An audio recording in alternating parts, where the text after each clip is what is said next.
Señores, tengan ustedes muy buenas noches, buenas tardes, noches. Vamos a dar por iniciado la semana número 4 de la unidad didáctica de análisis y diseño de sistemas, turno noche del Instituto Superior Tecnológico Julio César Tello. Como ya es costumbre, nosotros vamos a pasar lista, por favor, en el chat pongan presente, mientras yo comparto mi pantalla para dar por iniciado nuestra sesión el día de hoy. Perfecto. Antes de esta situación, quisiera saber, por favor, si se me escucha bien y pueden apreciar la pantalla que estoy compartiendo.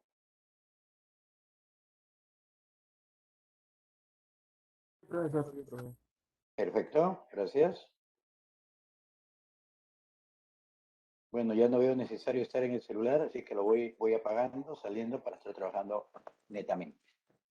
Profesor, Perfecto. sí se le escucha, pero no está compartiendo pantalla. No estoy compartiendo pantalla. A ver, señores, ustedes, por favor. Sí, está convirtiendo pantalla, profesor. Se ve análisis de requerimientos. Profesor, el mío está cargando recién. Está Ya, compartiendo. Ese es el ese, problema, creo, porque en el mío, por ejemplo, no sí, se ve nada, profesor. ya, entonces hay que esperar un ratito, por favor. Ya, porque yo sí vengo compartiendo. Parece que es el internet de todo en general que está fallando, ¿ah? Pero menos mal que la clase está siendo grabada, o sea que no hay ningún problema en ese sentido. Debe aparecer en su pantalla análisis de requerimientos. Sí, profesor, recién ha cargado. Bueno, no sé de los chicos cómo estará. A ver cómo está.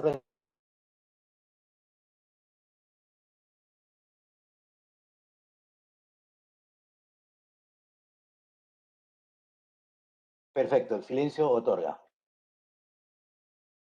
Sí, a mí también me ha salido ahorita un mensaje, tenemos problemas con la conexión de la red. Parece que es la red la que está fallando. Bueno, a ver, normalmente el éxito, el triunfo, la gloria que podemos tener nosotros en un proyecto de software, o sea, a la hora que nosotros diseñamos, analizamos y desarrollamos un software, una de las cosas principales que podemos ver o los factores que nosotros cumplimos en este éxito es la elección correcta de un proceso que nos permita a nosotros poder desarrollar este sistema de software. La elección de la metodología adecuada es importante.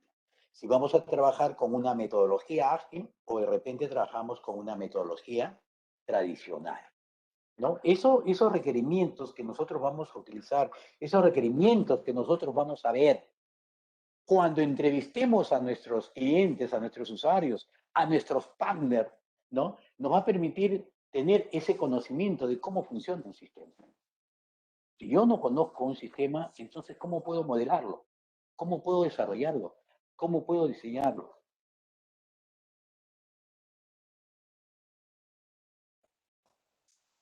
Me dices, un momentito, si justo me estaba llamando el director. Un ratito, un ratito.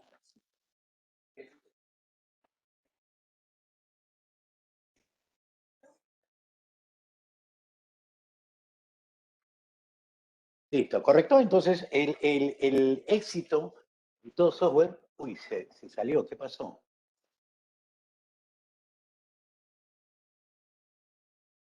Se fue el compartir, ¿no, señores? Ahorita estoy tratando de compartir. Ya está la pantalla. Por favor, me verifican. Debe decir metodología para metodología para la gestión de procedimientos. Perfecto. Una metodología para la gestión, o sea, para poder administrar los procedimientos establecidos dentro de nuestro análisis, va a tener distintos tipos de procesos, distintos tipos de actividades, ¿no? Vamos a tener que utilizar técnicas para poder identificar esas necesidades que tiene el usuario, nuestro cliente. Vamos a utilizar técnicas para poder definir esos requerimientos, porque no confundamos, ojo, no confundamos una necesidad con un requerimiento.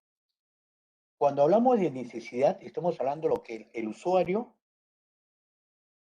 necesita, ¿correcto? Yo necesito un software que me imprima un reporte, por ejemplo. Pero el requerimiento es distinto. El requerimiento viene a ser qué es lo que debe hacer el software. Son dos cosas distintas, ¿correcto? Entonces, para identificar nuestras necesidades, vamos a tener que utilizar, como les dije, algunas técnicas. Una vez que hemos identificado estas necesidades, vamos a tener que definir estos requerimientos, porque de acuerdo a las necesidades se van armando los requerimientos. De ahí vamos a aprobar estos requerimientos, vamos a gestionar y vamos a utilizar determinados formatos. ¿Cómo identificamos las necesidades con el cliente? ¿No? Si los requerimientos se enfocan en describir todas estas necesidades, entonces lo lógico es que nosotros debemos hacer es obtener esta información de primera mano. ¿Y quién tiene esa información de primera mano? Son nuestros clientes, son todos aquellos que realizan estos procesos. Eso es lo más normal. Por ejemplo, cada uno, la mayoría de ustedes trabaja en la noche. Cada uno de ustedes tiene una cierta actividad que realiza diariamente. ¿Quién conoce esa actividad mejor que ustedes? Yo no lo conozco. Entonces, yo debo buscar la forma de cómo obtener esa información por parte de ustedes. Y eso es lo primero que nosotros debemos hacer, identificar las necesidades que tiene el cliente. ¿Y cómo lo obtenemos esto? Mediante entrevistas, mediante encuestas, mediante focus group, ¿no? Entonces, nosotros tenemos que obtener esa información. Tenemos que definir el alcance, o sea, hasta dónde debe cubrir esto, porque muchas veces, como ya habíamos hablado anteriormente, muchas veces el cliente, nuestro cliente, que pertenece a una determinada área, quiere hacer cosas que no le compete a ellos, pero quiere, ¿no? Deseando abarcar más allá de su lugar de trabajo, ¿no? Entonces es muy importante poder definir el alcance y saber hacia dónde llega. Y obviamente en esta parte nosotros vamos a identificar nuestros requerimientos funcionales y no funcionales, ¿no? Y realizar algunos entregables con respecto a estas necesidades. ¿Cómo obtener y analizar información de las necesidades de un cliente? Para hacer una correcta identificación de los clientes y poder realizar un análisis de manera asertiva, se pueden implementar una serie de técnicas. Ojo, esto va a depender del cliente con el cual se está tratando, ¿no? Siempre vamos a ver esa situación. Por ejemplo, ya hemos visto anteriormente que estas técnicas pueden ser entrevistas, estas técnicas pueden ser, de alguna u otra manera, encuestas, podemos hacer un focus group, podemos utilizar también la metodología de observación, ¿no? ¿Cómo definimos los alcances, no? El alcance tiene como propósito describir y delimitar claramente la necesidad del cliente, las cuales pretenden ser cumplidas con el proyecto. El cliente trabaja en determinada área y dice, yo necesito tener un software que me imprima todo el reporte. Pero ese reporte, ojo, debe estar dentro del ámbito que él trabaja, dentro de la jerarquía y del nivel él puede obtener. Él no puede obtener información que esté fuera de su lado. Fuentes de información clave. ¿De dónde podemos obtener estas fuentes? De documentación que ha habido anteriormente, de los objetivos que realiza la empresa con respecto al negocio que puede tener, el alcance que estamos viendo ahorita y obviamente la unión de todo esto, lo que pasa es va a generar documentos que van a identificar estas necesidades. Una de las cosas primordiales dentro de la metodología tradicional, como les decía a ustedes, es la documentación. Se basa fuertemente en la documentación. Todo lo que tienen que realizar ustedes tienen que estar documentados con formatos establecidos o con formatos que ustedes pueden crear de acuerdo a la necesidad que tienen por cada empresa. Recomendaciones para definir el alcance. Algunas recomendaciones que nos dicen cómo definir este alcance. Obviamente desarrollamos un documento o un escrito de manera formal en las cuales se deben de ver todas las cosas que se deben realizar. Ahora, esto se debe detallar claramente, ¿no? ¿Qué actividades y procesos son parte de este proyecto? Más de eso, menos de eso, nosotros no podemos salir. Tenemos que definir los criterios que se utilizarán para determinar si el proyecto o fase ha finalizado exitosamente. ¿Qué requerimientos me han pedido? Y de acuerdo a esto, ¿realmente el objetivo se ha cumplido o no se ha cumplido? Entonces, si el objetivo principal de este proyecto era que genere un reporte, entonces podemos decir que este proyecto ha sido exitoso, ¿no? Entonces, ahí definimos el alcance y debemos tener en mente que lo que no está en él está fuera del proyecto. Ojo, eso es lo que tienen que ver ustedes. Lo que no está dentro del proyecto no tiene que ver nada, eso está fuera, o sea, ya no está dentro del alcance, está delimitado, ¿correcto? Por eso que hablábamos la semana pasada y decíamos que muchas veces nosotros prometemos, ¿no? Hablamos, según en metodología, hablamos, sí, no te preocupes, lo puedo hacer, sí hay que hacerlo, no, no, todo tiene que estar dentro del proyecto y tiene que estar escrito, ¿no? Y obviamente al final de toda esta documentación se debe formalizar con la aceptación del cliente. El cliente debe decir, yo estoy de acuerdo con todas estas cosas y doy mi firma. Beneficios de una buena definición, ¿no? O sea, si nosotros definimos bien, entonces, ¿cuáles van a ser estos beneficios? Vamos a mejorar por ejemplo, el tiempo, vamos a mejorar los costos y recursos, porque no vamos a estar diciendo, oye, esto no lo hemos considerado, hay que volverlo a considerar. O sea, no definieron bien su proyecto. Entonces, me toma más tiempo volver a rehacerlo, volver a reasignar ese tiempo. Y ese tiempo, obviamente, tiene un costo. Y como tiene un costo, va a tener un recurso, que puede ser recurso humano, es decir, necesito que mi personal vuelva a trabajar en esta nueva definición porque no lo habíamos contemplado. Vamos a seguir utilizando nuevas computadoras, el uso de Internet y todas esas cosas, ¿no? Facilita la asignación clara de recursos y responsabilidades, obviamente, ¿no? Porque si yo tengo bien definido las cosas, yo le doy la tarea, le asigno la tarea a cada uno de ustedes, por ejemplo, si usted fuera mi grupo de trabajo, y le digo, ustedes se encargan de realizar esto. Este grupo se encarga de realizar esto y cada uno tiene un determinado tiempo y listo. Defino una línea base para la medición del desempeño y control, obviamente, ¿no? Al tener una definición completa ¿no? Me va a beneficiar sabiendo en qué tiempo se va a realizar y me permite medir cómo se viene desenvolviendo el proyecto.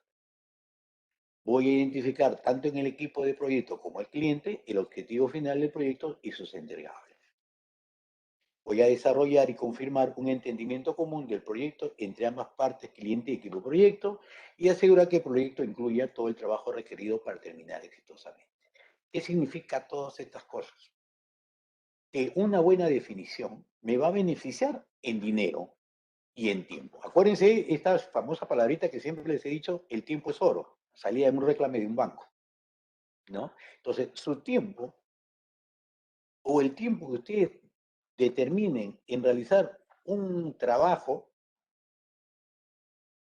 mientras más rápido lo hagan, pero bueno, entonces va a realizarse de la mejor manera y obviamente van a tener la optimización de los recursos, porque los recursos van a ser óptimos, ¿no? Los recursos van a ser óptimos. Entonces, ahorren tiempo rápidamente, Manuel director. Aló, Chávez, ahorita estoy en clase, doctor, dime.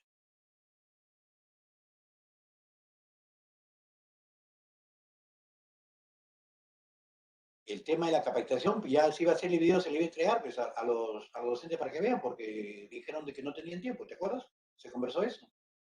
Sí, sí. Él quedó en hacer un video para darlo, porque dijimos el día sábado, ¿no? Y se empezó a hablar de lo que era la recuperación de clases y no se quedó nada.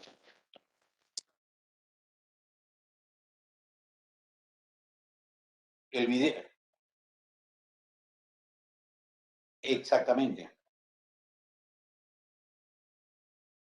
Pero para el examen de admisión todavía eso va a ser después de simulacro. Claro, claro, ya. Ahorita yo estoy en clase, pues yo te llamo después de mi clase, pues. Te llamo después de mi clase, ¿ya? Listo, chao, chao. Disculpen. Ya. Listo. Entonces, una buena definición lo que va a hacer es ahorrarme tiempo y al ahorrarme tiempo me va a ahorrar costos y recursos. Ahora vamos a ver unas técnicas para identificar requerimientos, ¿no? Tenemos técnicas generales para identificar requerimientos, técnicas específicas para identificación de requerimientos, técnicas para identificar requisitos funcionales y no funcionales, y técnicas de investigación de los atributos de las necesidades de los clientes. Esto lo vamos a ver en esta primera parte, ¿correcto? Porque esta diapositiva abarca dos clases, ¿correcto? Para que puedan ustedes ver, porque lo más importante que necesitemos ahorita es ver estas técnicas. Técnicas generales para la identificación de requerimientos, ¿no? Acá nos hablan de que utilizamos tres técnicas: cuestionarios, entrevistas y lluvia de ideas. Se agrupan de estas tres partes, las tres partes principales. Una entrevista, ¿no? Esta técnica es una de las más utilizadas para poder recolectar opiniones, conceptos, criterios, descripciones sobre las diferentes actividades que realiza el usuario en una determinada labor, ¿no? En un proceso de negocio. ¿Cómo se lleva a cabo esto? Mediante conversaciones estructuradas, es decir, mediante preguntas ya establecidas en las cuales a cada uno de ellos se va a realizar las mismas preguntas, ¿no? ¿Correcto? Entonces, donde la relación con el cliente, ojo aquí, está basada en la confianza.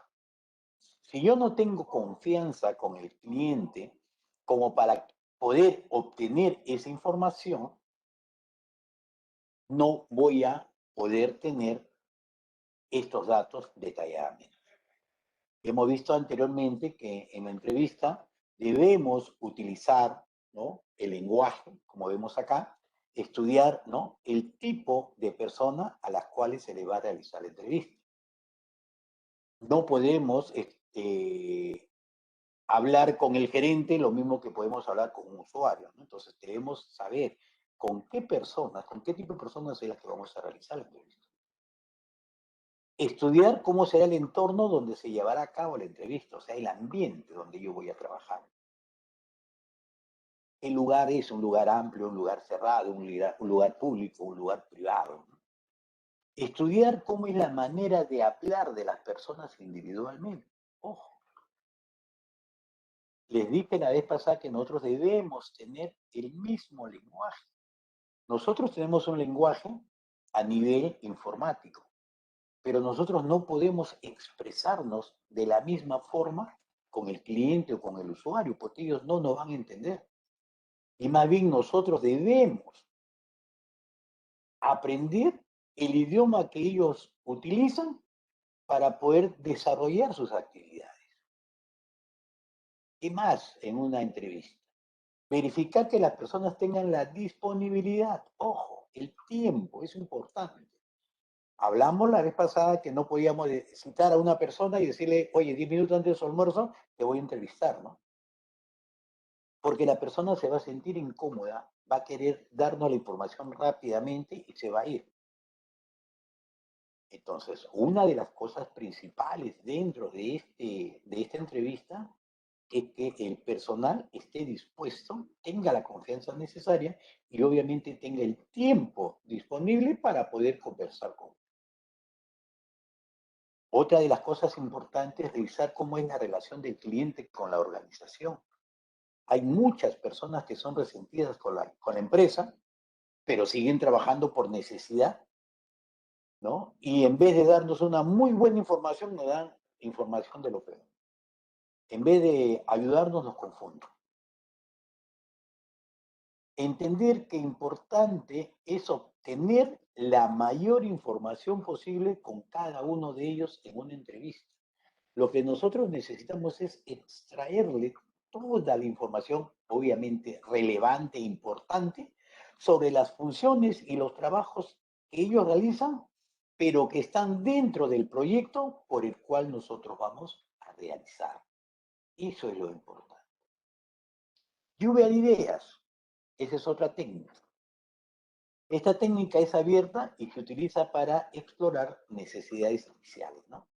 por ejemplo, es importante, ¿no? Saber qué cosa es lo que necesitan ustedes, ¿no? Es utilizada para investigar nuevos servicios o necesidades que no son claramente identificadas. Yo sé que algo está fallando acá, pero no puedo identificarlo. Entonces llamo a todo el grupo y les empiezo a preguntar. Y ellos en forma general empezarán a identificar muchas necesidades, ¿no? Y dentro de ellas se aclararán las cosas que realmente se necesitan. Pero para esto, ¿qué tenemos que hacer? Tenemos que escoger un sitio tranquilo que permita que las personas involucradas se sientan cómodas y dispuestas para dar a conocer sus ideas. Un sitio de repente, están, como les decía anteriormente, van a ser grupos de 10, de repente de 15. Tiene que ser una sala amplia, con ventilación, ¿no? Por ahí algunos bocaditos, unos sándwiches, que haya bastante iluminación. Tomar la iniciativa para iniciar una reunión enfocada en la confianza. La persona, el líder del grupo, que va a generar este focus group, debe tener la capacidad de poder manejar a todas estas personas. No debe ser una persona que entre nerviosa y esté, buenos días, buenas tardes, ¿no? Tienen que entrar con una seguridad, ¿no? Señores, ¿cómo están ustedes? Tengan ustedes muy buenos días, muy buenas tardes. Quien le habla es el ingeniero, el técnico, ¿no?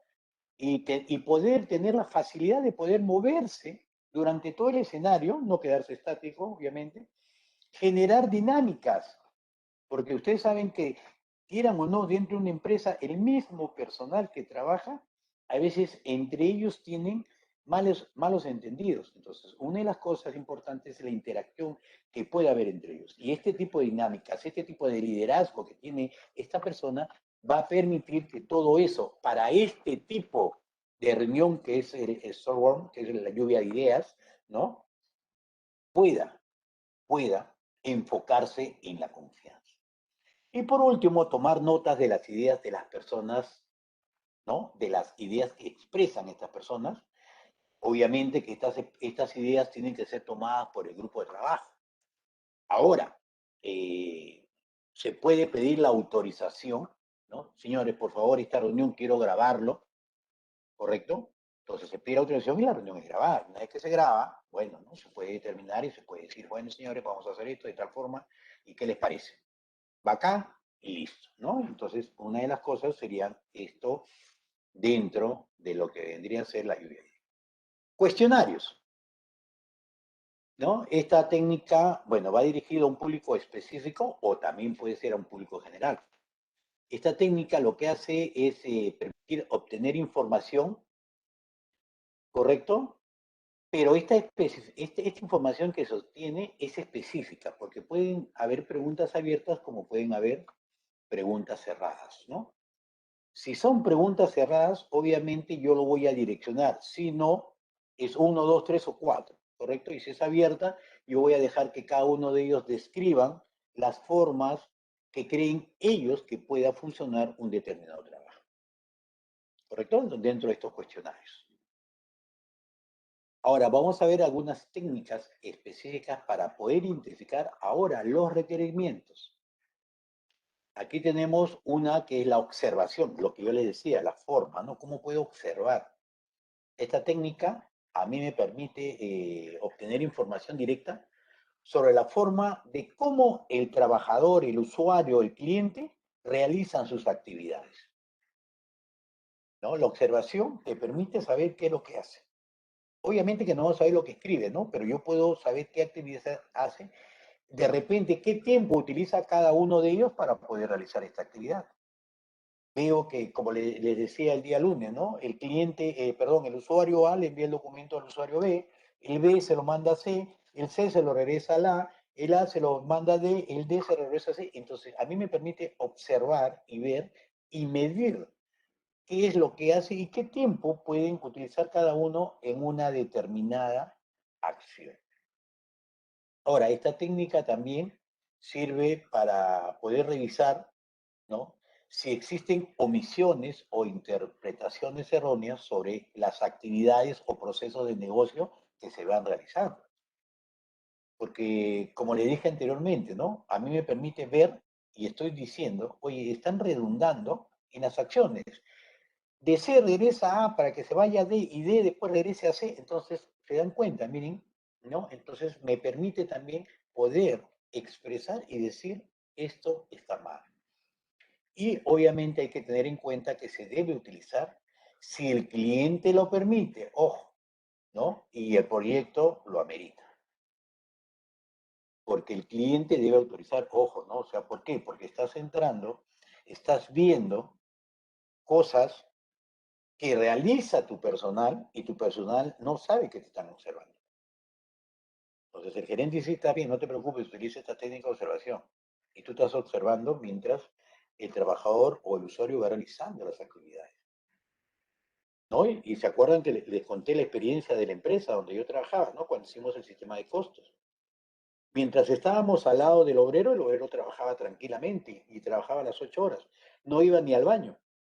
Pero cuando usamos la técnica de observación, cuando nos estuvimos en una oficina diferente observándolos, el trabajador de las 8 horas solamente utilizaba 4, porque las 4 horas iba al baño, conversaba, almorzaba, se iba a tomar desayuno y un montón de cosas. ¿No? Escenarios, ¿no? Esta técnica permite conocer el comportamiento del producto, ojo, del producto, ante determinados eventos, considerando los datos, acciones y excepciones que se pueden presentar. Más que todo, aquí vemos en los análisis de caso de uso, ¿no? Donde vamos a ver ejemplos de cómo se utiliza esta técnica más adelante, ¿no? Es importante en estos escenarios, por ejemplo, ver qué es lo que sucede, qué es lo que sucedería, por ejemplo, si en esta actividad, porque ustedes saben que un proceso de negocio es un conjunto de actividades, esta actividad tiene que pasar de un lugar a otro por una banda magnética y se va el fluido eléctrico. ¿Qué sucede con todo el resto del proceso? ¿No? Entonces, eso nos permite también poder tener y estar utilizando o generando actividades de contingencia que me va a permitir optimizar esta actividad o este proceso de negocio. Técnicas para identificar requisitos funcionales y no funcionales. Hasta aquí. ¿Alguna pregunta, por favor?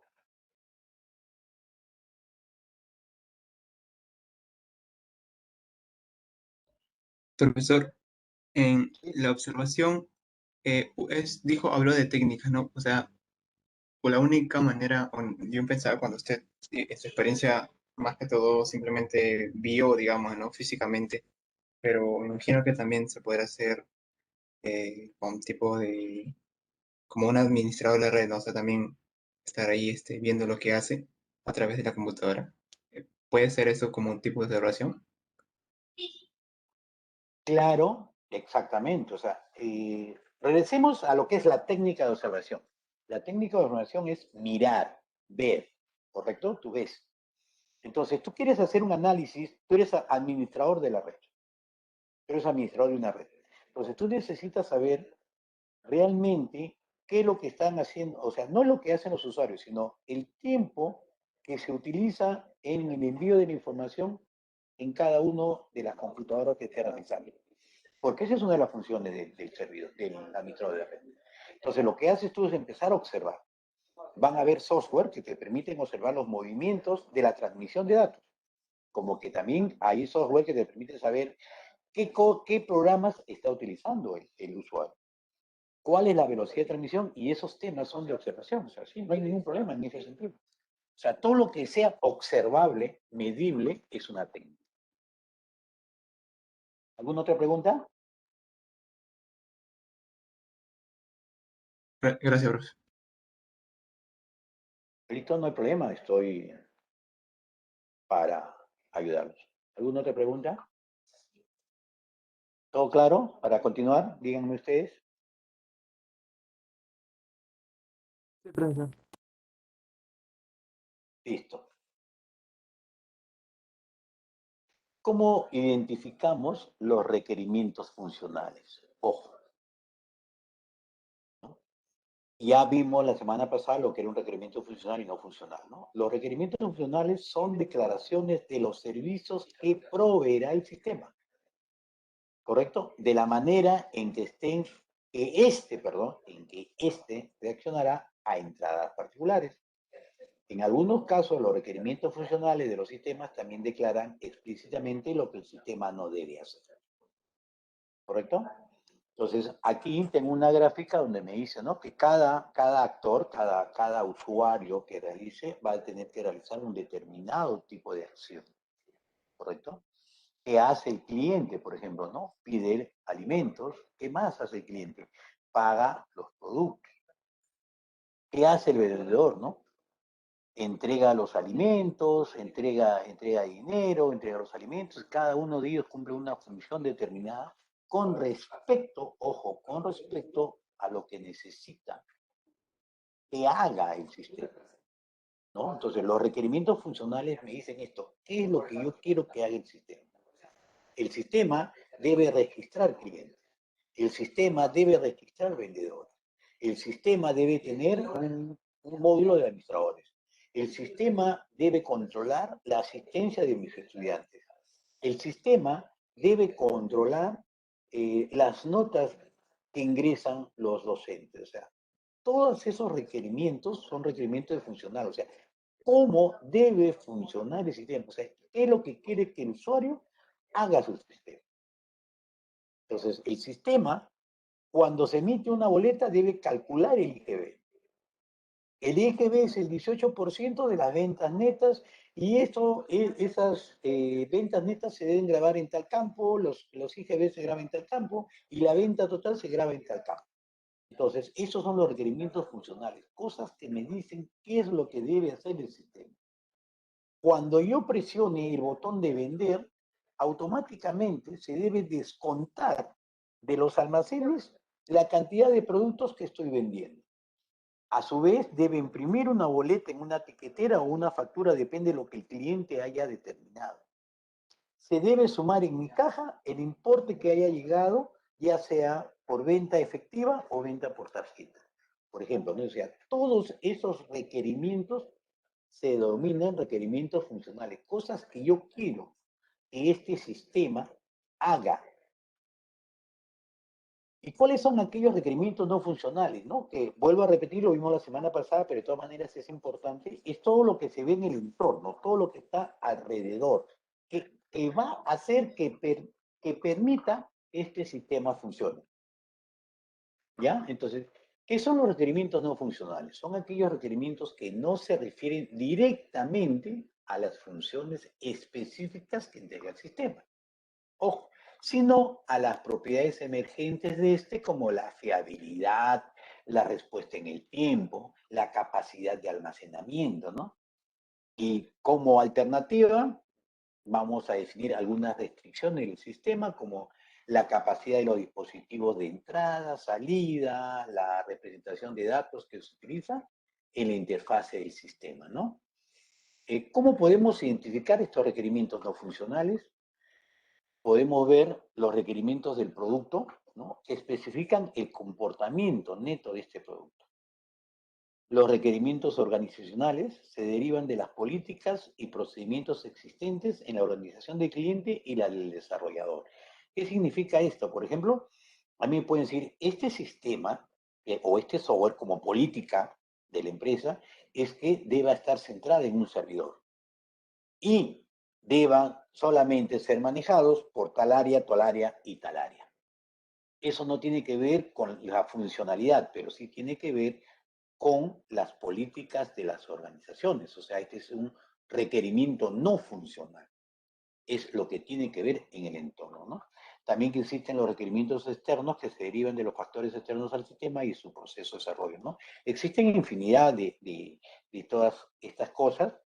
Como le decía, ¿no? ¿Qué tiempo de respuesta? El tiempo de respuesta que debe existir desde que yo mando a grabar a mi servidor. Si la información que yo voy a enviar debe estar encriptada o no. Voy a trabajar a través de la web. ¿Qué tiempo debo utilizar para poder enviar o recepcionar la información? Pasado ese tiempo, automáticamente se debe bloquear o cerrar el sistema. Cosas que no tienen que ver directamente con la funcionalidad del sistema, pero sí tienen que ver con su entorno. ¿Qué aspectos debemos tener en cuenta en la identificación de requerimientos funcionales y no funcionales? Aquí prácticamente lo que tenemos que hacer es responder a determinado tipo de preguntas que aparecen en este lado, ¿no? Algunos requerimientos básicos de acuerdo a las respuestas de las siguientes preguntas, ¿no? ¿Cuál es el proceso básico de la empresa? ¿Qué datos utiliza o produce este proceso? ¿No? O sea, este proceso de negocio. ¿Cuáles son los límites impuestos por el tiempo y la carga de trabajo? ¿Y qué controles de desempeño utiliza? ¿De dónde salen todas estas respuestas? Porque estas preguntas, ¿de dónde salen todas las respuestas? De las encuestas que ustedes realizan o de las entrevistas que ustedes puedan realizar a los usuarios o los clientes, ¿no? Siempre van a salir de ahí. Las respuestas ustedes no las van a inventar. Todas las respuestas a estas interrogantes siempre van a salir de nuestros clientes usuarios. Para eso utilizamos las distintas técnicas ya mencionadas anteriormente, ¿no? Las entrevistas, la lluvia de ideas, los focus group, las técnicas de observación, ¿no? O los escenarios. Ahora, ¿qué otros aspectos podemos tener, no? Seguimos teniendo más preguntas, ¿no? ¿Cuál es la finalidad de la actividad dentro de la empresa? ¿Qué pasos se siguen para realizarla? ¿Dónde se realizan estos pasos? O sea, si ustedes se dan cuenta, todo esto, todas estas preguntas que ustedes pueden ver ahí, todo eso sale de los clientes, de nuestros usuarios. ¿Quiénes lo realizan? ¿Cuánto tiempo tardan en efectuarlos? ¿Con cuánta frecuencia lo hacen? ¿Quiénes emplean la información resultante? Entonces, de acuerdo a todo esto van saliendo tus requerimientos funcionales y no funcionales. Pero para eso, como les digo, tienen que hacer una buena entrevista, una buena captura de la información. ¿Cómo identificamos estos elementos? A través de procesos, flujo de datos entre procesos, datos de cada flujo de datos, base de datos, datos de la base de datos y todas estas cosas, ¿no? Que nosotros vamos a identificarlo conforme vamos pasando, ¿no? Podemos hacer algunas preguntas generales. Por ejemplo, ¿no? ¿Cuántos empleados laboran para la organización en el área que se pretende desarrollar el sistema? No es solamente para uno, ¿no? Lo van a realizar 10, 15, 20 personas. Dentro de este grupo de personas, ¿cuáles son las personas claves en el sistema? O sea, aquellos que pueden dominar 100% todo este proceso, todo este procedimiento. ¿Y por qué son importantes? Porque ellos vienen trabajando más de 20 años, son ellos los que organizaron realmente ese departamento, no porque son los hijos del dueño, o sea, hay que saber por qué. ¿Existen obstáculos o influencias del tipo político que afectan la eficiencia del sistema? Ojo. Entonces, si realmente, y cuando hablamos políticos no hablamos de política de la calle, ¿no? O sea, hablamos de políticas internas de la empresa. ¿Correcto? Entonces, o de repente puede ser una ley que te prohíba el uso de software que no estén licenciados, que utilicen software piratas, por ejemplo, ¿no? Entonces podría ser desde un punto de vista de una ley, ¿no? Yo lo puedo determinar como político, pero yo lo veo más como una política interna porque las políticas internas de una empresa deben ser claras. Seguridad informática, ¿no? Y dentro de seguridad informática, lo primero dentro de una política, utilizar software licenciado. O utilizar software que sea de procedencia libre, pero que tenga todas, digamos, los niveles de seguridad posibles. Nada craqueado, nada pirateado, ¿no?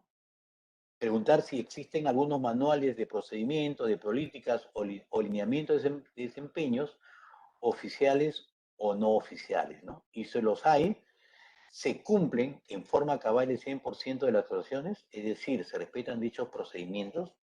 ¿Qué significa esto? Y esto se lo voy a orientar más con un ejemplo. Ustedes, como ya son expertos en seguridad informática, no sé quiénes habrán enseñado seguridad informática, ustedes ya conocen que dentro de una empresa existen, bueno, debe existir, no que existan, debe existir manuales y políticas de procedimiento para acciones en el buen uso de una computadora. en las cuales el usuario sabe muy bien cuáles son las reglas del uso de la computadora. Donde el usuario sabe muy bien que los correos corporativos son exclusivamente para uso corporativo. Que ese correo corporativo no tiene que usarlo de forma personal para enviar o para inscribirse en páginas, digamos, particulares que no tienen que ver nada con la empresa. Entonces, es importante, o sea, existen las políticas, existen esos lineamientos, y si existieran, la pregunta es, ¿lo están cumpliendo los usuarios al 100%? ¿O solamente algunos lo hacen? ¿O nadie lo hace? ¿No? Ahora, y esto es algo que se trabajan, digamos, en la mayoría de las empresas, digamos, en las cuales se invierte cierta cantidad de dinero porque les he dicho que la información ya es un activo de las empresas. ¿Qué pasaría si se me cae la red? ¿Cuántos millones de dólares pierde Amazon cuando tienen un ataque a su hosting o a su host? En cuestión de horas pierden millones, ¿no? Perdieron 5.000 millones de dólares de ventas porque se colgaron Amazon. Imagínense, son empresas que trabajan netamente con esto, a pesar de que tienen políticas de seguridad, ¿no? Y lo trabajan 100%. A mí me dicen, y ustedes también saben, no abrir correos de procedencia dudosa, elimínalos. Pero a pesar de eso, nosotros abrimos el correo para mirar qué cosa es. Está en inglés, en ruso, en francés, y no sabemos lo que dice, pero veo un botoncito y le hago clic al propósito. ¿Se dan cuenta? O sea, hay cosas que nosotros sabemos, hay cosas que están escritas, pero nosotros debemos ver si realmente se cumplen o no se cumplen. Ver también, miren acá, vemos otra pregunta, ¿existen métodos para evadir el sistema? Es decir, hay formas que yo pueda entrar a este software, a este sistema sin necesidad de colocar mi clave. Lo puedo ejecutar directamente utilizando, por ejemplo, el nombre del programa diagonal XZ, por ejemplo, y entra al sistema sin necesidad de pedir mi clave. O sea, probar, ¿no? Ver, o sea, esas son las preguntas que uno tiene que realizar. ¿Y por qué se presentan? O sea, obviamente hubo un mal análisis, hubo un mal desarrollo en estas cosas. ¿Qué áreas necesitan un control específico? ¿Qué criterios se emplean para medir y evaluar el desempeño? ¿No? ¿Cuáles son los indicadores que voy a utilizar para saber que realmente el desempeño, tanto de las personas como de este software que quiero implementar, realmente cumplan con los objetivos trazados? Yo termino mi software y digo, no tiene ningún tipo de error, porque mi compilación fue perfecta. Pero, como le dije anteriormente, el hecho de que un software compile perfectamente y genere su archivo ejecutable no significa que cumpla los objetivos. Les hice bien claro. Ustedes pueden tener una sentencia, ¿no? Como les dije en el ejemplo anterior, que C es igual a A más B. Ese es mi objetivo principal. Que la suma de estos dos campos se acumulen en C. Pero por ahí, con la rapidez del tiempo, yo me equivoqué y no puse más, le puse menos. La sintaxis está bien hecha porque es una operación aritmética de resta. Pero de acuerdo a la lógica, ¿se está cumpliendo con el objetivo? No se cumple con el objetivo, porque en vez de acumular, está disminuyendo. Entonces, ¿qué medidas voy a utilizar para poder controlar y evaluar que el software esté funcionando correctamente? Lo que nosotros conocemos como pruebas unitarias. Las pruebas unitarias, ¿no? Son pruebas que se realizan, o test, si lo hablamos en inglés, son test que a mí me permiten poder saber si determinada proporción de código está cumpliendo con el objetivo. Yo puedo tener un método o una función, ya eso lo deben ver por herramientas, un método o una función, que me permite calcular la fecha o la edad, lo que les hablaba la vez pasada. Y a mí me permite calcular la edad. Entonces, yo debo buscar pruebas unitarias, hacer alguna prueba unitaria, para probar que esa función realmente realice lo que yo estoy diciendo. Entonces, estas pruebas unitarias que van a ser mis indicadores van a poder permitir que el desempeño que se está utilizando sea el más claro. Algunas técnicas de investigación de los atributos para ver las necesidades de estos clientes, ¿no? En realidad, quien conoce todas las necesidades es el cliente. Nosotros no. Y esa es la verdad, esa es la pura verdad, ¿no?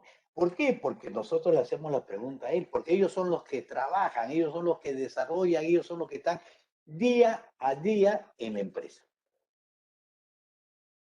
Estas personas, estos clientes, estos usuarios, ellos su día a día es trabajar, su día a día es desarrollar lo que están haciendo.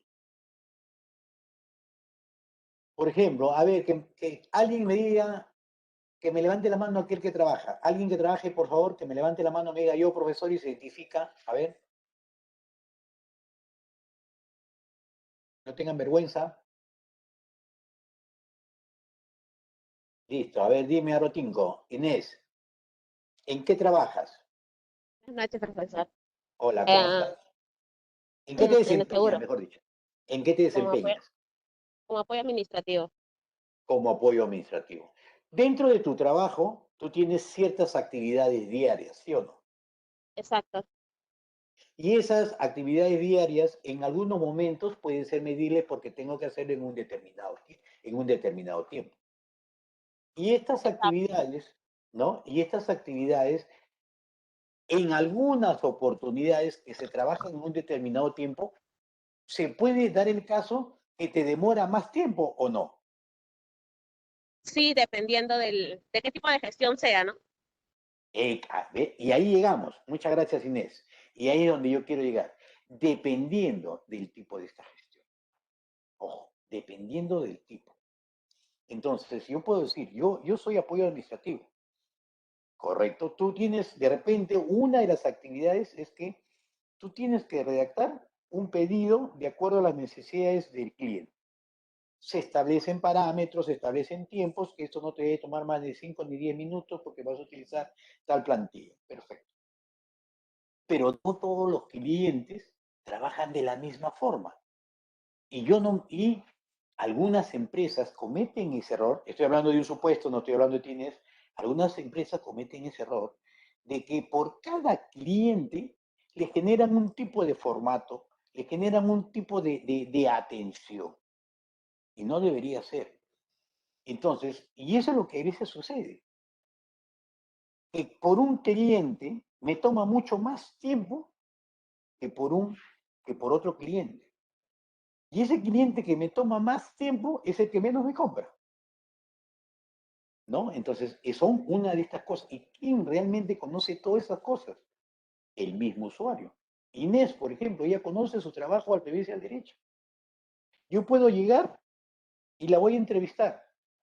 Y lo que yo tengo que hacerle o decirle a Inés es, dime todo lo que tú sabes, cuéntame. Bueno, te cuento que la secretaria está saliendo con el jefe. Eso no me interesa. A mí lo que me interesa es que dime qué es lo que tú haces, cómo lo haces, por qué lo haces.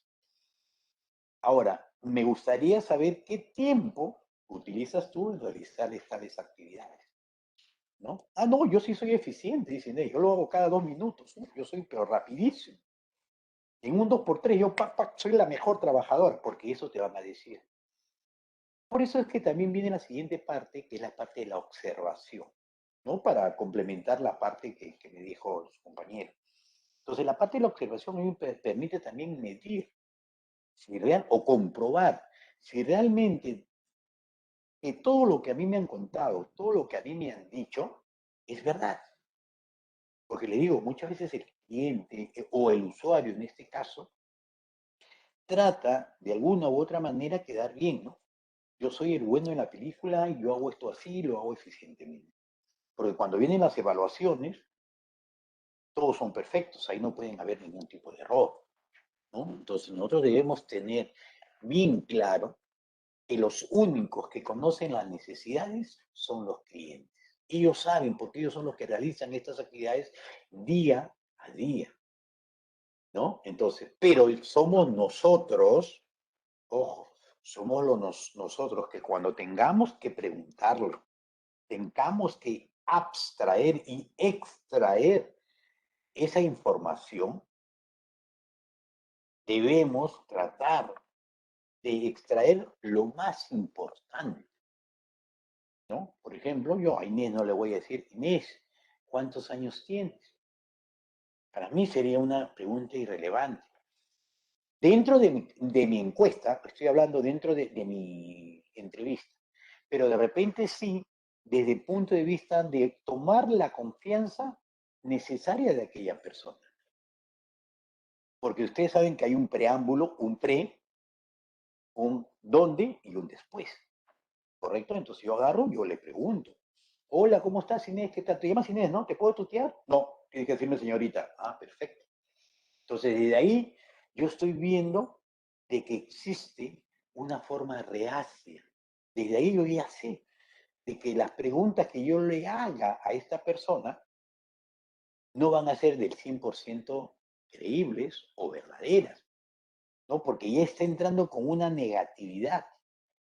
Por eso es que nos dicen, tenemos que estudiar a la persona con la cual vamos a trabajar. Obviamente, pues si es una persona joven, podemos tratarla como una, hola, ¿cómo estás? ¿Qué tal? ¿No? De repente viene el tuteo.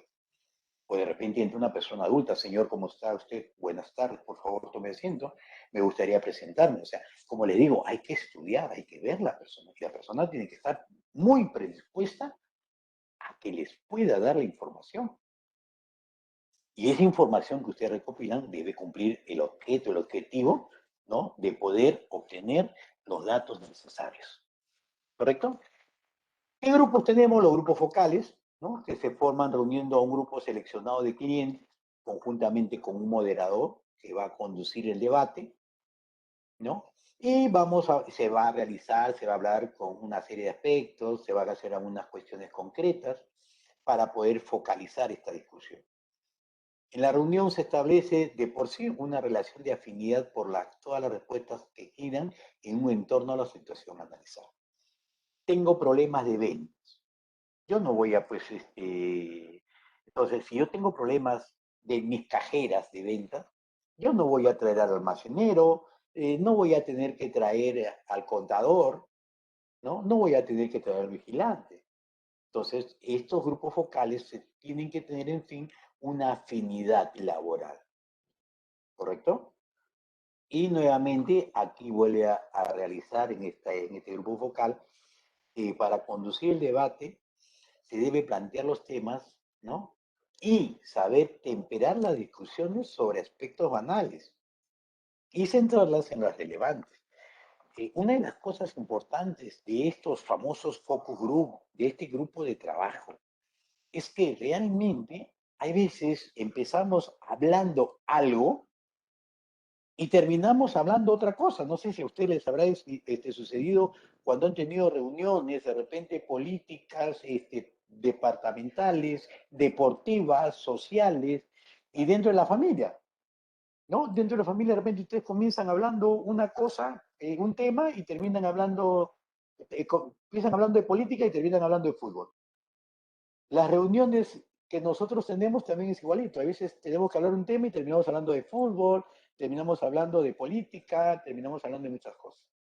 Entonces, para esto existe un moderador. Esta persona que es la que se encarga de poder dirigir y decirle, señores, por favor, estamos hablando de tal cosa, nos estamos desviando del tema y no traten de imponer las cosas, ¿no? Porque la idea de estos grupos es que expongan las ideas concretas. Y al exponer estas ideas, a nosotros nos permite conocer en conjunto todas las necesidades y requerimientos principales que pueda tener esta empresa. De ahí vienen también las entrevistas individuales, nuevamente, o sea, prácticamente casi lo mismo que vimos anteriormente, pero estamos viendo los requerimientos, ¿no? Esta tiene alguna ventaja adicional sobre un grupo focal, ¿Por qué? Porque yo puedo tener mayor privacidad con respecto a lo que yo necesito. Muchas personas, cuando están en grupo, son muy introvertidas. No opinan, se quedan calladas, dejan que el resto opine, dejan que el resto hable. Pero en cambio, cuando empezamos a hablar individualmente, esta persona se descohíbe, vamos a ver si existe esa palabra, no sé si habrá esa de cohibir, ¿no? O sea, porque normalmente se cohíbe cuando hay mucha gente, ¿no? Y se descohíbe cuando está solo. Entonces, aquí el entrevistador juega un papel muy crítico, ¿no? No solo tiene que dominar las técnicas de la entrevista, sino que tiene que saber cómo preguntar, cómo hacer la pregunta. Y nuevamente inciden acá en crear un clima de cooperación. ¿Correcto? Además, bueno, tú vas a hablar de entrevistador, debe reunir la experiencia y dominio suficiente sobre el tema, pues, ¿no? O sea, esto es importantísimo. Tú cuando quieres entrevistar a alguien, obviamente debes dominar la técnica de la entrevista.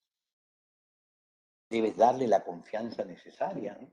Hola, ¿cómo estás? Por eso le decía, ¿no? Saber en algún momento cómo preguntar, qué preguntar y de qué forma preguntar. Estudiar a la persona, utilizar su léxico, su idioma, ¿no? Y de alguna u otra manera crear la confianza necesaria para que pueda haber esta. De ahí tenemos el análisis contextual, ¿no? Esto es una técnica que lo que hace es no solo pedir al cliente que cuente su experiencia de uso y responda a las sagaces y hábiles preguntas de los métodos anteriores, sino que se le solicita además ver cómo utiliza el producto para comprender el porqué de su necesidad. Es decir, hacer la pregunta del caso. ¿Y para qué lo quieres? O sea, y si lo hacemos, ¿qué va a pasar? ¿Por qué crees tú que deba realizarse? Entonces, ellos van a empezar a decir, mira, a mí me va a permitir agilizar el trabajo que yo tengo. El uso de una computadora, por ejemplo, ¿qué es lo que hace? Generalmente simplifica el trabajo del usuario. Pero ¿qué sucedería si este cliente no sabe usar computadora? Existen muchas personas que no dominan computadora, ojo. Son muy lentos y todavía tienen miedo. De repente ustedes como jóvenes sí por el uso constante, porque la tecnología en estos momentos pues va, pero hay personas que no nunca usan una computadora, ¿no? Entonces, ver toda esta situación. Y por último, los clientes pilotos, ¿no? Estos clientes de alto prestigio y conocimiento que pueden ofrecer un formidable campo de pruebas para el nuevo producto. Estos clientes, ¿correcto? Señalan algunas condiciones que deben cumplir, nos piden de que conozcan el producto y que sean líderes en respecto a esto, ¿no? Es decir, que se trata de clientes de reconocido prestigio por su conocimiento y experiencia en su campo de la actividad. Digamos, esto ya también es un poco hipotético porque si yo quiero trabajar en un determinado producto software, no voy a llamar a la competencia y preguntarle, oye, ¿cómo haces tu software? ¿No? Pero esa es la idea general, ¿no? De llamarlos a ellos y decirle, oye, ¿cómo has hecho tú para mejorar? Cuéntame, por favor, ¿no? Explícame, ¿no? Y eso no lo dan, ¿no? Pero dentro de un contexto sí está establecido. ¿Cómo se definen los requerimientos? ¿Hasta ahí alguna pregunta, por favor?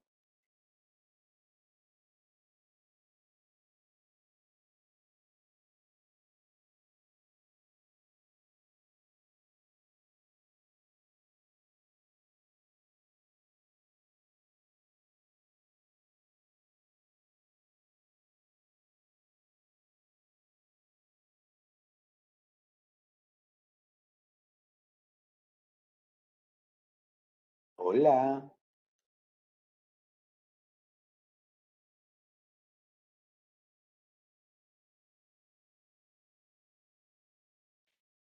Para tener una buena definición de requerimientos es necesario, ya saben ustedes, realizar, ¿no? Realizar una buena identificación de los mismos. Posterior a esto, es importante definirlos de manera detallada, donde se involucre la información aportada por los usuarios. Para realizar una correcta definición de los requerimientos del proyecto y que estos satisfagan las necesidades verdaderas del cliente, se deben tener en cuenta estas actividades. Definir cuáles son estos requerimientos, es decir, qué es lo que necesita que haga este sistema. Verificar que realmente los requerimientos que pide este sistema sean los que cumplen el objetivo. Y revisar, hacer una evaluación entre mi requerimiento y las especificaciones, que son dos cosas completamente distintas, ¿no? Para definir estos requisitos, debemos definir los requerimientos teniendo en cuenta la información identificada con la perspectiva del usuario. Ya esto prácticamente, como le digo, puede ser redundante, pero siempre es necesario. Todo requerimiento, todo requisito, toda especificación, ¿quién me lo brinda? Me lo brinda el usuario, me lo brinda mi cliente. Ojo, pero también deben tener en cuenta esto, que para poder yo evaluar, para poder analizar este procedimiento, este proceso, yo debo saber cómo obtener esa información. Cómo recopilo toda esta cantidad de datos, esta cantidad de información, ¿no? Entonces, eso es lo que debo realizar. Y obviamente documentar, ¿no? Documentar claramente cuáles son todos estos requerimientos. Aquí nuevamente vemos que se dividen en funcionales y no funcionales. Los requerimientos funcionales son todos aquellos que va a hacer qué es lo que quiero que haga el software, ¿correcto? Tanto en su operación como en su implementación, sin olvidar que deben ser explícitos también en lo que el sistema no debe hacer, ¿no? Entonces, todo esto de acá ya lo hemos venido hablando, ¿no? Estos requerimientos funcionales pueden dividirse de dos puntos de vista. Primero, tiene relación con el usuario, ¿no? Donde se identifica la relación del usuario con el sistema desde el punto de vista del mismo, o sea, desde el usuario, la parte del negocio. Y el segundo es la relación donde es la respuesta que se le da al usuario, es decir, desde el punto de vista que lo hace el sistema. Lo que hablábamos en metodología existen dos partes. ¿Se acuerdan? Decíamos la parte del negocio, la parte que ve el cliente cómo lo hace, y la parte del sistema es qué es lo que debe realizar el sistema. Y los requerimientos no funcionales, volvemos acá, son en las funciones o las restricciones que deben brindar el sistema. ¿Correcto? Por ejemplo, ya este ejemplo lo hemos visto, no sé si lo hemos visto, pero de todas maneras lo vuelvo a recalcar en este caso. Muchas veces nosotros o nuestro cliente, ¿no? Nuestro cliente nos pide un determinado tipo de proyecto. Ojo, a mí me dice, ingeniero, o me dice, necesito que usted me envíe 3 o 4 estudiantes de análisis porque necesito que me desarrollen tal cosa. Perfecto, usted llega y el cliente te explica y te dice, mira, esto es lo que yo necesito. Ah, bacán. ¿Lo puedes hacer? Sí, yo lo hago. Tú sabes que yo soy experto, he trabajado en el instituto y soy bueno. Listo.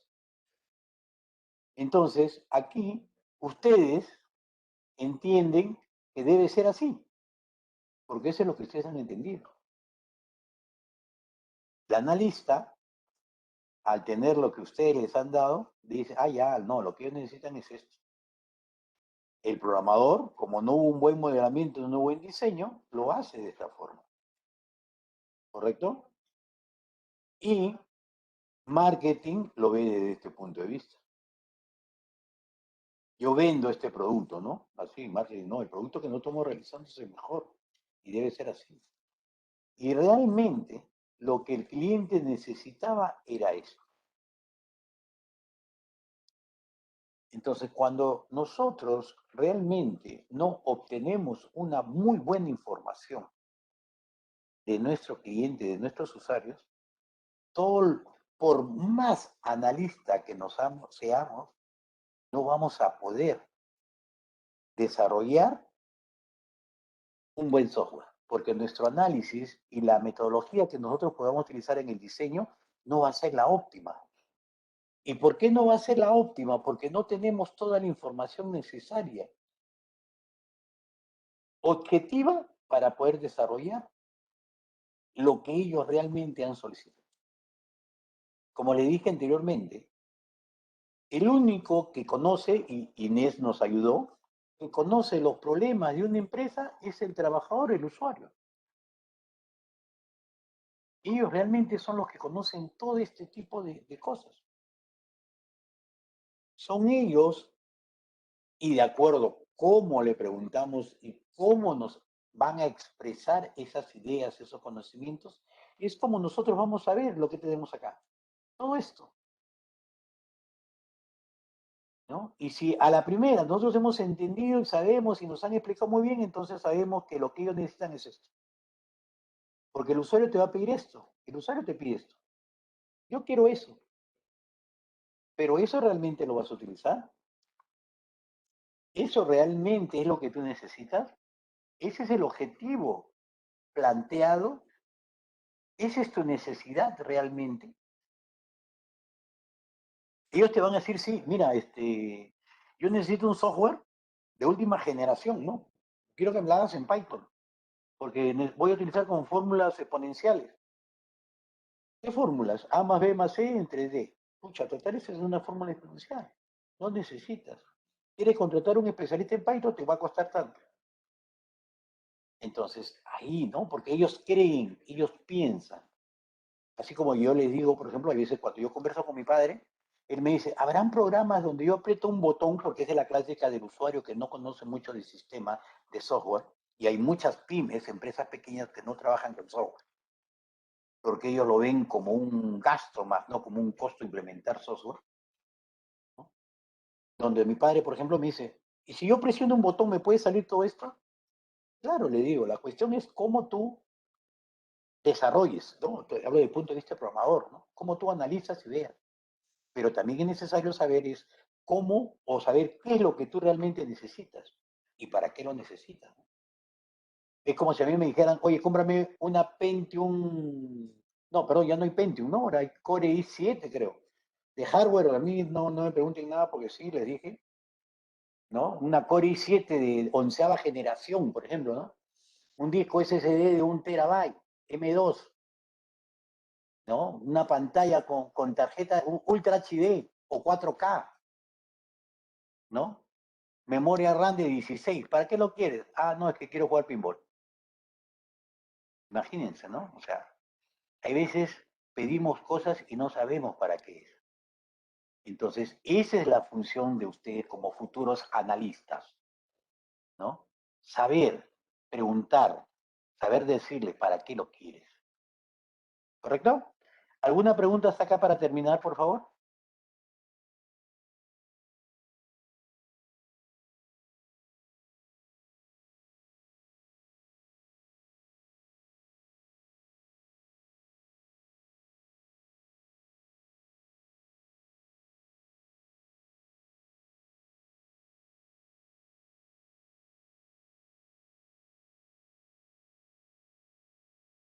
Hello.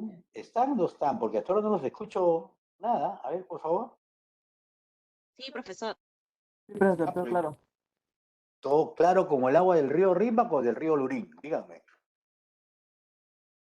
No conozco esos ríos todavía, profesor. Así es, así es. ¿Correcto? Listo, correcto. Una de las cosas para acabar, ya para dar como se dice, mi homilía, la parte final de esta diapositiva de hoy día, ¿no? Estamos incidiendo, si ustedes se dan cuenta, en cómo obtener toda la información de un cliente, de un usuario. Nos hemos centrado en técnicas. Técnica de entrevista, técnica de lluvia de ideas, las técnicas de observación. Todas estas técnicas son importantes. Pero una de las cosas más importantes que les digo yo a lo largo de mis años de experiencia, y que tengo muchos años, porque soy bien viejo, a los que me conocen ya saben que no, es de que se debe tener una relación horizontal con el entrevistado. Brindarles la confianza necesaria para poder obtener esos datos tan relevantes, ojo, tan relevantes e importantes, que me permita a mí conocer la necesidad real que tiene la empresa con respecto a lo que me han pedido. Esa necesidad que ellos realmente quieren, lo tienen ellos. Y son ellos los que realmente nos deben decir. Y si ustedes no logran eso, entonces obviamente la información, la recopilación de la data que ustedes tengan, no va a ser la mejor. Y dentro de nuestro proyecto vamos a tener que estar reevaluando, y hemos visto que eso incide en los costos. Cada vez va a ser mucho más caro el proyecto. Y a la final de repente ni lo llegamos a terminar. ¿Listo, señores? Eso ha sido todo hasta el día de hoy. ¿Alguna pregunta, por favor? Quisiera que me digan si tienen algún tipo de pregunta.